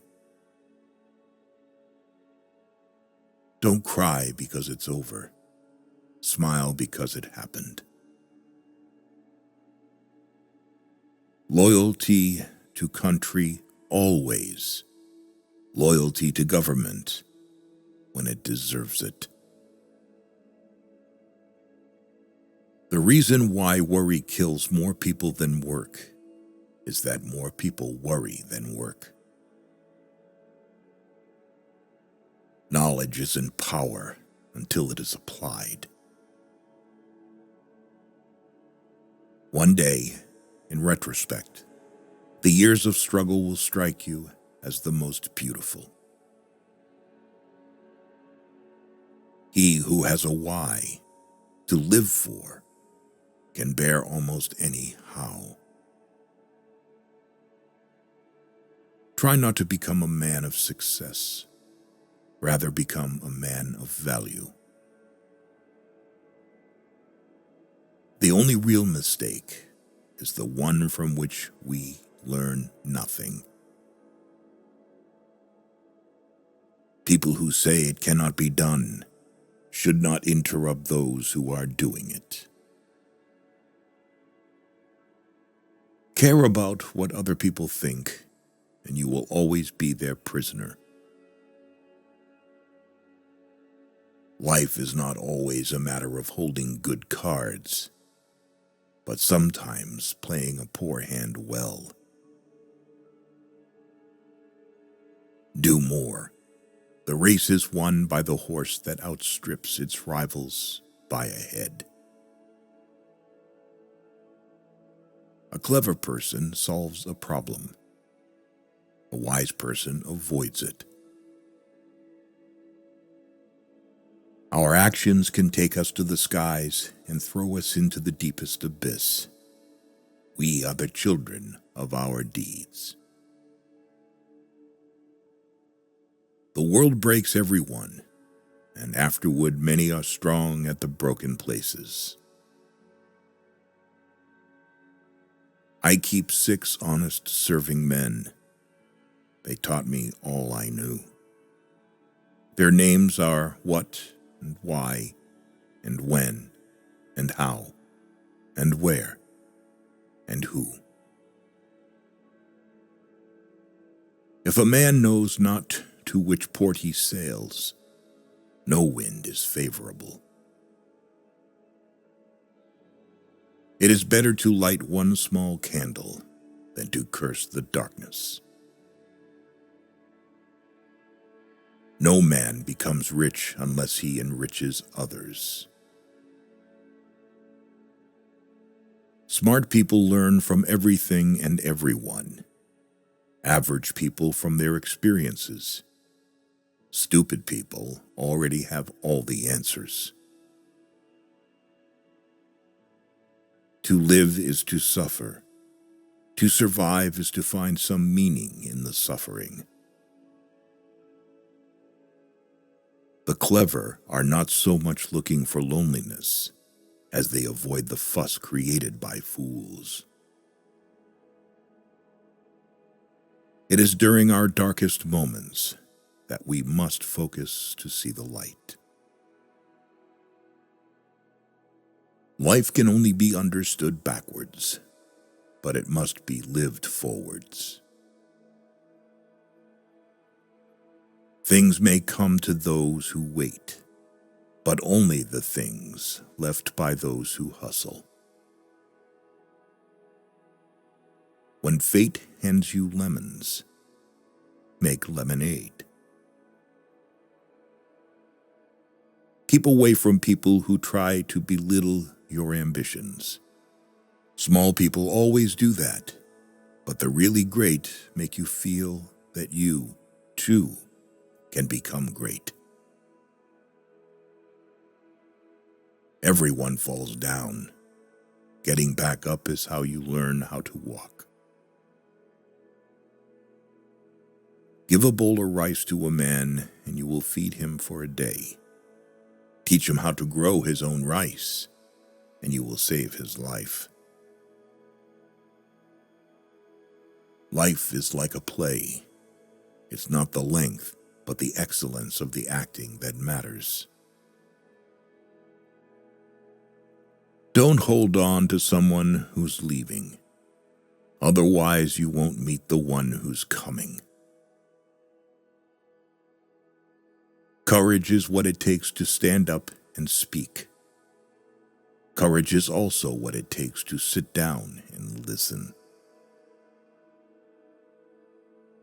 The only thing that makes a marriage unhappy is not a lack of love. It's a lack of friendship. How much we suffered because of what did not happen, but could only happen. Appear weak when you are strong, and strong when you are weak. That which does not kill us makes us stronger. Those who dare to fail miserably can achieve greatly.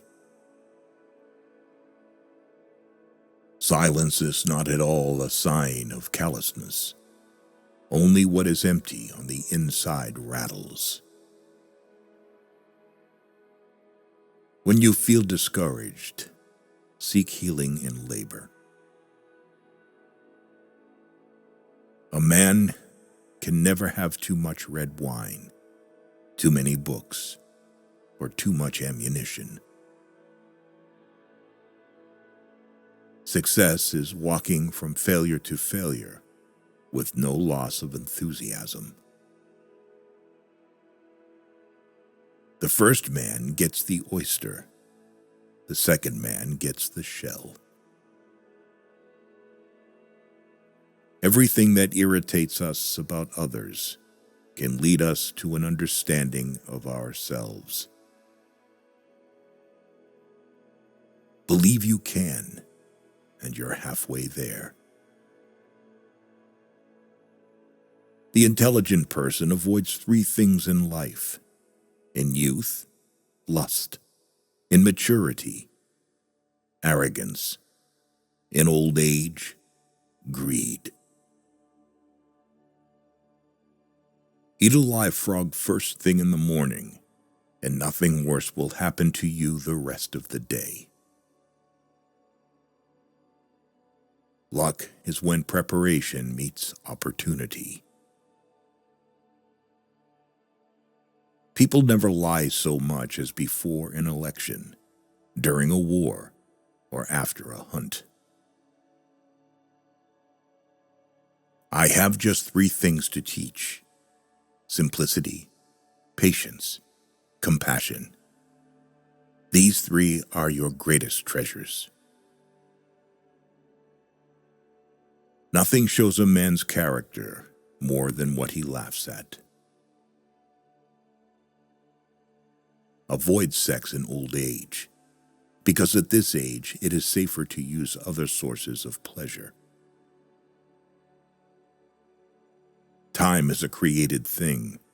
To say, I don't have time, is like saying, I don't want to. We are like the herb which flourisheth most when trampled upon.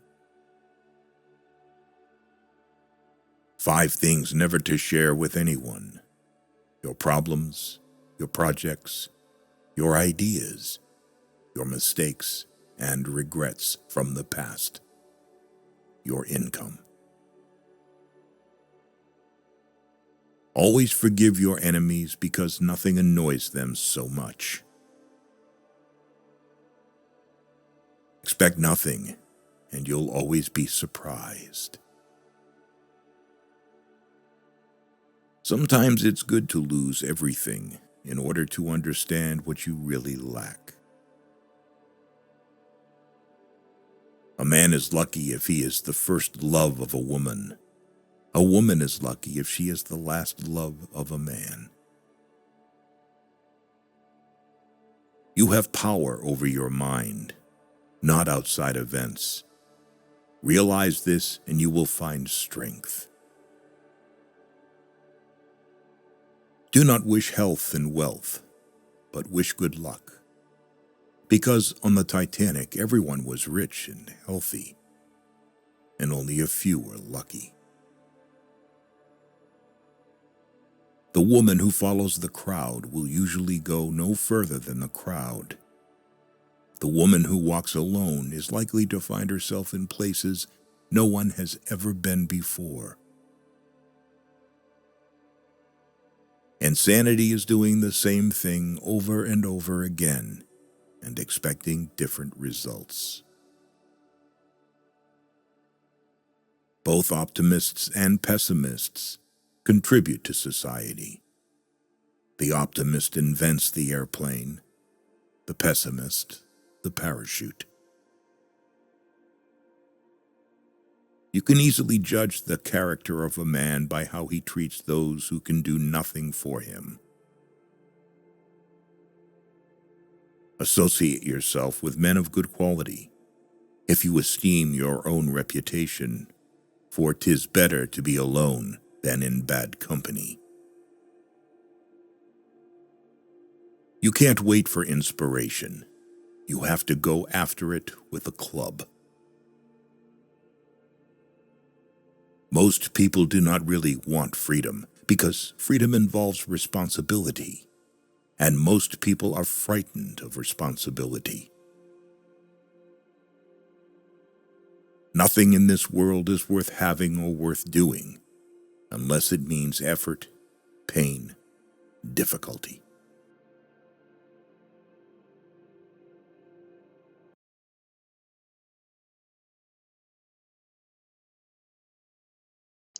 And that, ladies and gentlemen, is how you end a show. 100 life lessons from the most influential people in history. And those were some very, very, very good quotes as well. So, very, very good quotes. I think that's probably the best of the best of the quotes there. So, hopefully you guys enjoyed that. That was pretty top tier, I would say. Nancy, hey Nancy, how you doing? So good to see you in here. Yeah, you missed the quotes. You missed the quotes. Oh man, but it'll be on the Discord. I'll put it on the Discord as always. But it's so good to see you in here. So good to see you in here. Let me catchable comments. I counted 99. Joe counted 99. He missed one. My life is crazy right now. Oh, really? Do you want to? I'll message you on Twitter, Nancy, if you want to talk about it. I got you. Sharon says I like the quotes. Yeah, they were very good.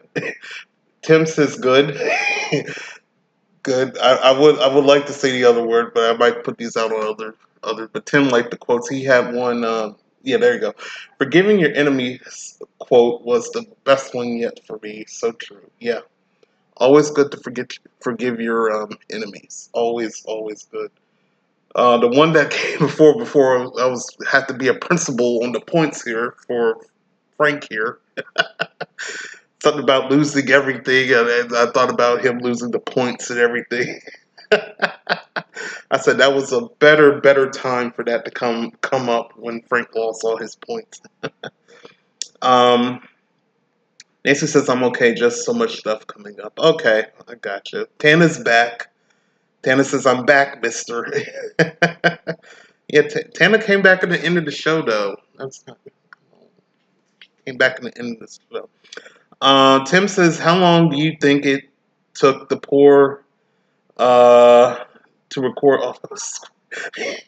He's perfect at them. I mean, I don't know if he was reading them like page to page, or he had like a whole booklet. It probably didn't take him that long to perfect the voice. So I'll say a couple hours. I'm going to guess a couple hours, but wherever he does, he has a whole page on YouTube of him saying all these quotes, and it's just him.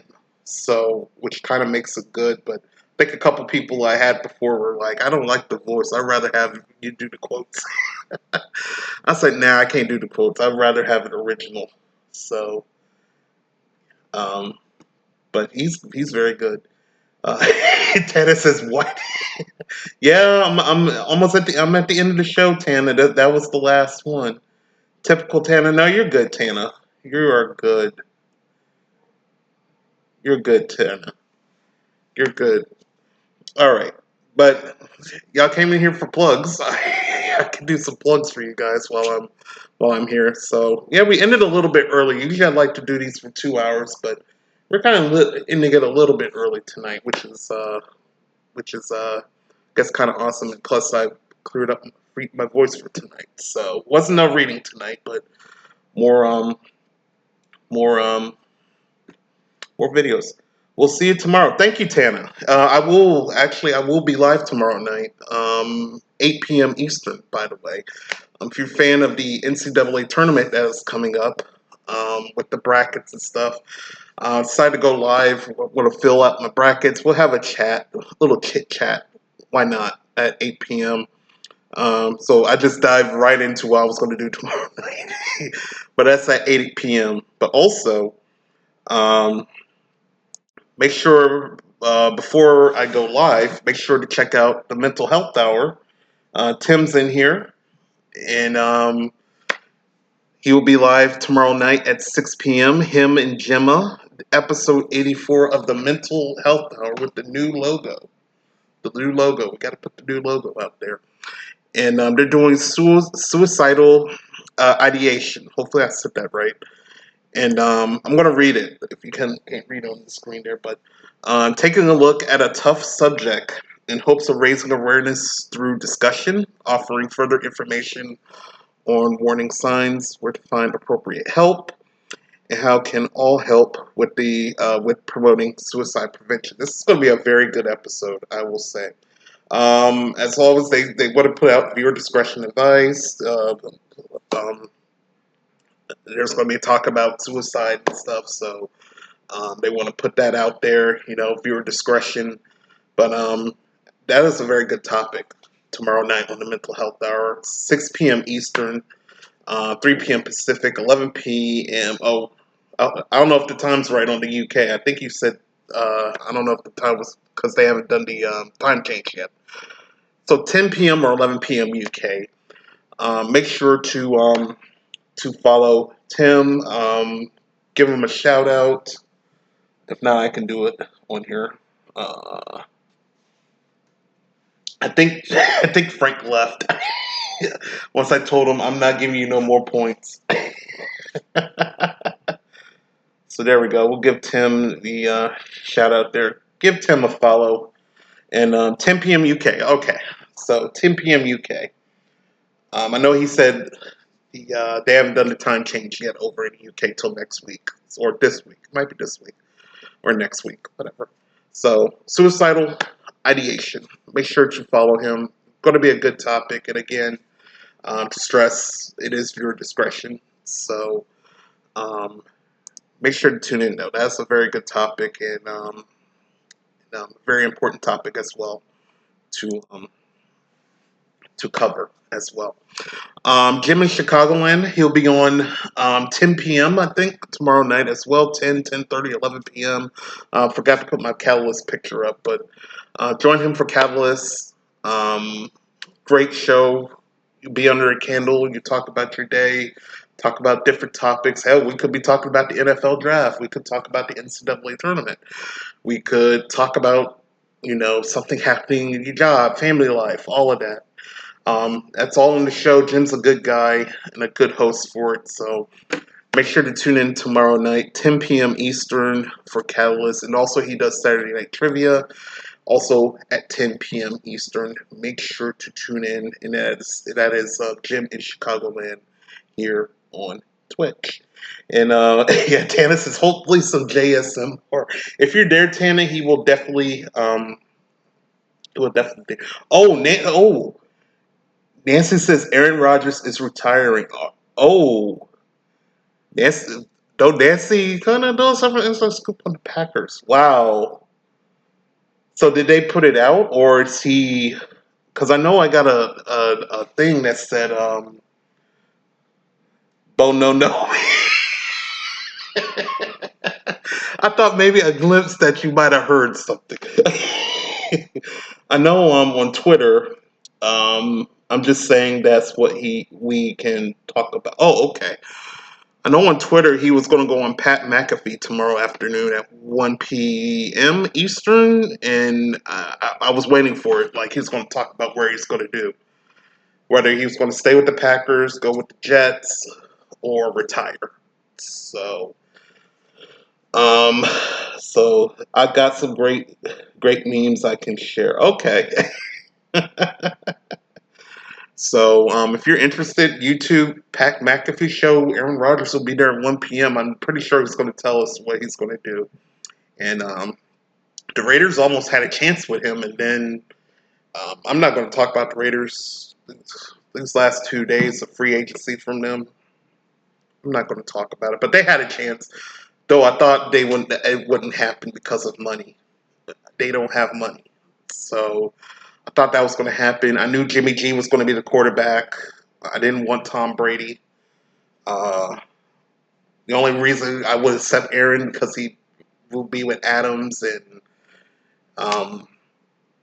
probably it will win some games for us. But I knew Jimmy G was going to come up, and I was right. And everybody's like, "Oh no!" But I knew it was coming. Other than that, our free agency sucked. So I think they're more focused on the draft. So it is what it is. I'll put them on Twitter. Okay. Cool. Let's see. Any comments I missed here? So, we could talk about Frank losing all his points. Well, there you go. Frank lost all his points. I'll make sure to mention that on the broadcast. Hopefully some JSMR. So maybe I don't know if Nancy's like thinking that he's going to be retiring. Probably. So we'll see. We'll see. I think tomorrow afternoon at 1 p.m. on Pat McAfee's show, we will probably find out what he's going to do. What has he been thinking of in that dark hole that he was in? And I think it was in Florida or somewhere. And thinking about his decision in life. So we'll see. If he goes to the Jets, that would be huge. That would kind of shake up the AFC East a little bit. So we'll see. We'll see about it. Discord, by the way. Let me go finish my promotions here. Discord. If you have not subscribed to my Discord, please do. All the shows, all the videos that you've seen tonight will be on my Discord. We also got past stories and daily quotes, which I got to update tonight. This was from today, but I didn't put any up from last weekend. I was too busy and too tired from working. So stuff from this, whatever I started last till today, will be on there tonight. And many more, chat room and all of that. So make sure to check out my Discord as well. Let's continue on with comments here. Nancy says, just want him to get off the plot. Exactly, Nancy. I agree with you. He has to do something because I think literally the new league year starts tomorrow. So he has to do something.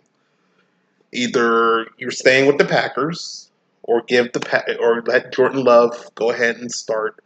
Hopefully I said his name right, Jordan Love. Start out with the Packers. Go to the Jets. I think they signed one or two players he wanted. So that pretty much is key that maybe he's going to the Jets. Otherwise, they would not sign those two players for him.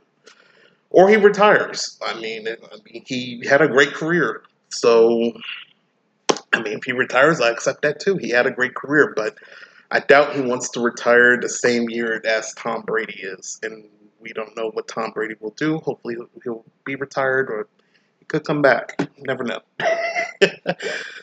Tim says he may as well just retire and join the Pat McAfee show as co-host as many times as he's on. Right. He should. And I think I'm pretty sure if he retires, I'm pretty sure he'll have a spot there pretty much. He'll have a spot there if he does retire. So he hasn't been on the last month because of again, he went to the dark hole place or whatever. And I think he took some time off. So to decide what he wanted to do. But I'm pretty sure he would have a nice spot on that show if that would happen. Nancy says he should stay with the Packers and be second string quarterback. Who is this?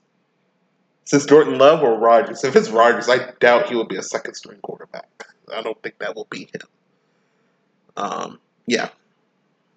So, but yeah, if he retires, I'm pretty sure he's going to have deals like Brady going to Fox Sports, not this season, but I think 2024 2024. Yeah, 2024-2025 season. So he could have that deal. He could go with Pat McAfee, of course. If he retires, I mean, he's going to have some options when he retires, if he retires. But I feel like he might, in his heart, have like 1 or 2 years left in with the Jets. And the Jets do need that could boost them up, and also think about the Jets have money. Well, I don't know with Rodgers and now. But they could start focusing on the draft and drafting future quarterbacks as well. So that could work out for the Jets if he goes to the Jets as well. So that's something to think about if he does go.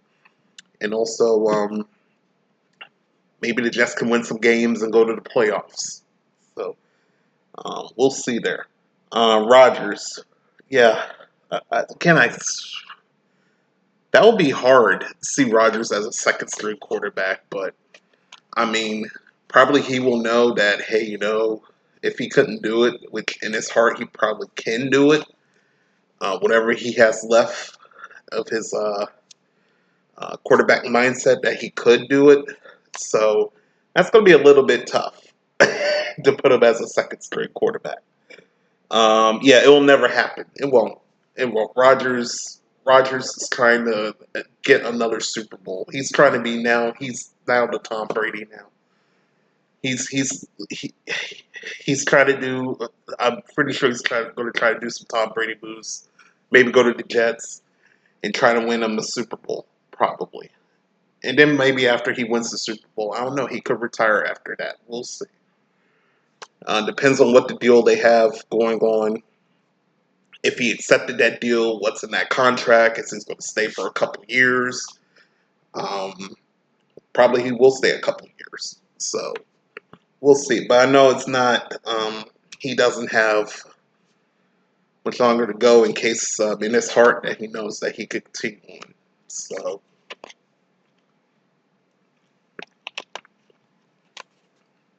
we'll see about that.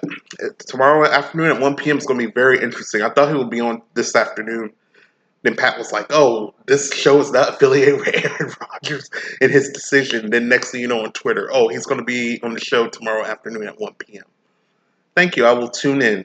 Probably the Raiders will still suck at free agency tomorrow, and I'll just tune into the show and see where he goes.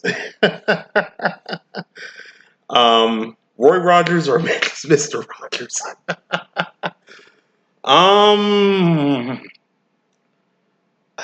Seemed like Aaron Rodgers will be probably a little bit of Mr. Rogers. It could be a tie.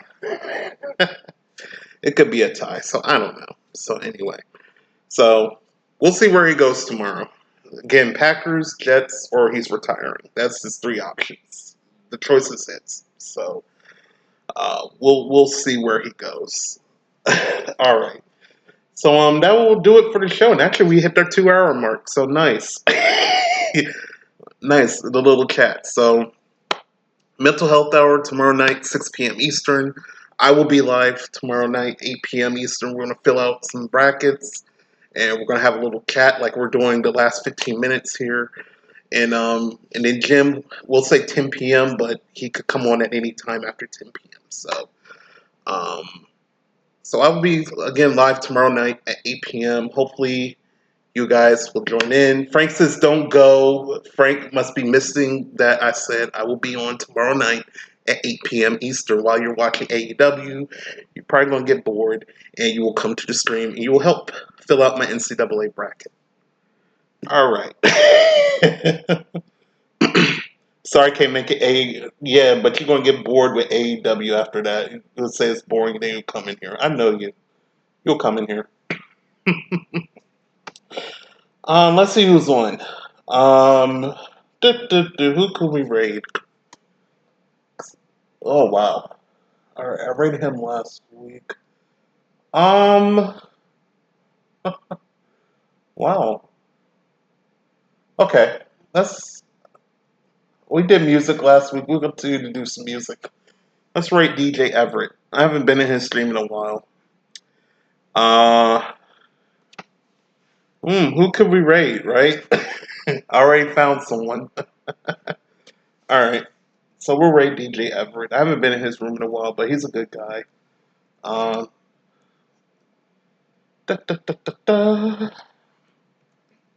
Make sure I get his name right.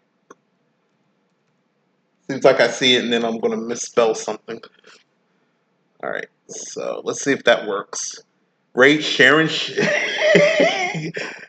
Rate Sharon. If Sharon streamed, I would have. If you went live, I would have rated you, but oh well. So we're gonna rate DJ Everett. We're gonna have a good time. We're gonna dance, party, listen to some R&B and all of that. So make sure to show him some love. And again, like I said, I will be back here tomorrow night at 8 p.m. Eastern. Good night, Tim. Make sure to watch the Mental Health Hour, 6 p.m. Eastern. And I will see you guys later. All right? Be positive, stay safe, and be kind to one another. All right? Let's go say hi to DJ Everett. Take care, everybody. Bye-bye.